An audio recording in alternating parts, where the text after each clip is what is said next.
السلام علیکم ګرانو دوستانو. نن به زه تاسو ته د کرکټ په هکله باندې یو څو تازه او ډېر مهم خبرونه درکړم. چې خاص کر زه به تاسو ته ووایم چې رشید خان په یو نوي سټایل کې اسټرالیا ته رسېدلی ده او د افغانستان ملي ټیم لوبغاړو سره یوځای سوی ده.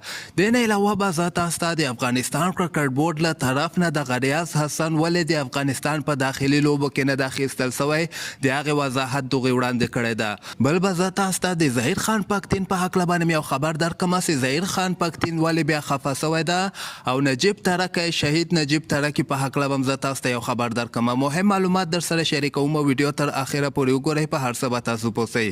نو راځم اول زه تاسو ته وایم چې د افغانستان رشید خان چې کوم ده په یو نوي سټایل باندې نن اسټرالیا ته رسېدلی دی. یعنې مخکې به چې کله رشید خان ته ده به اول نه خبر ورکو، خو دغه ورته بیخي خبر نه ده ورکړی او ډایرکټ د اسټرالیا په طرف باندې روان سوی ده. اول ته د افغانستان ملي ټیم سره هم که خیر یوځای سوی ده.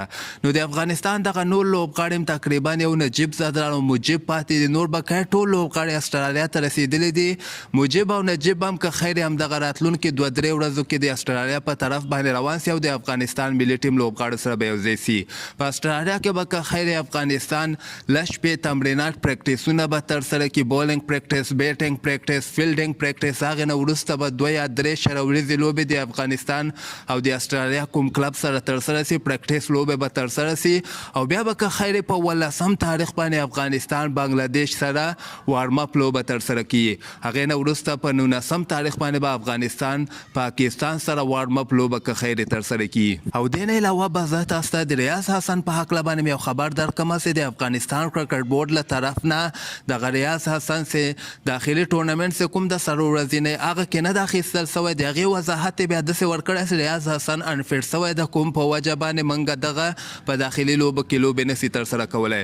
ځکه ریاض حسن یو داسې لوبغاړی ده، تخنیکي ځوان لوبغاړی ده، د 500 وریځو لوبو لپاره بهترینه لوبغاړی ده او د افغانستان په ملي ټیم کې هم دی لوبه ترسره کړي.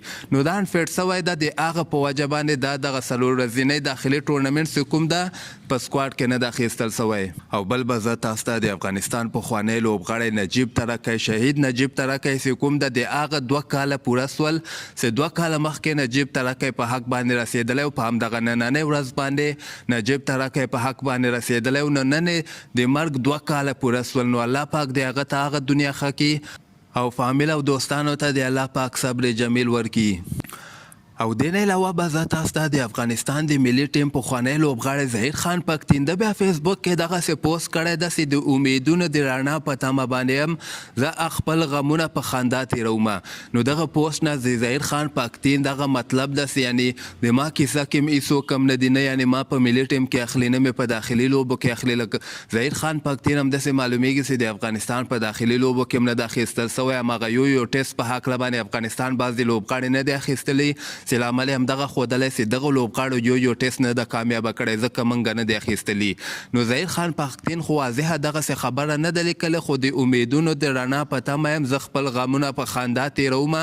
دغسې پوسټ نه دا واضحه کېږي چې دی هم وایي چې ما سره هم یعنې زیاتی روان ده. او دغه عکسونه هم تاسو ګورئ دغه پښتین په فیسبوک کې تازه تازه نشر کړي دي. او بل به زه تاسو ته وایم چې تېره شپه د هندوستان دغه ملي ټیم لوبغاړي چې کوم دي هغوی هم د اسټرالیا په طرف باندې روان سوي دي. هندوستان 2 ټیمونه جوړ کړي دي. دغه کوم ټیم چې یعنې ښه لوبغاړي ویراټ کوهلي، روهت شرما، هاردیک پانډیا، دغه سوریا کمار یادو، دینیش کارتک، ریشب پنت، دا ښه لوبغاړي چې کوم دي دغه د اسټرالیا سره په ورلډ کپ کې به د هندوستان لپاره لوبېږي. او هغه بل ټیم چې کوم ده هغه بیا ساوت افریقا سره 500 ورځې لوبې دغه 500 ورځو لوبو کې هندوستان بي ټیم ساوت افریقا سره لوبي. نو هندوستان سره ډېر ښه لوبغاړي دي. تاسو وګورئ چې دوی ورنه 2 ټیمونه جوړ کړي دي. او په آخره کې به زه تاسو ته وایم چې د افغانستان فاست بالر حامد حسن ته پکار ده چې د افغانستان په داخلي لوبو کې دغه فاست بالران چې کوم دي لکه بلال سمی، د نه علاوه دغه وفادار مومن، دغه نور هم ډېر ښه بالران د افغانستان سره دغوی ته باید حامد حسن روزنه وکړي.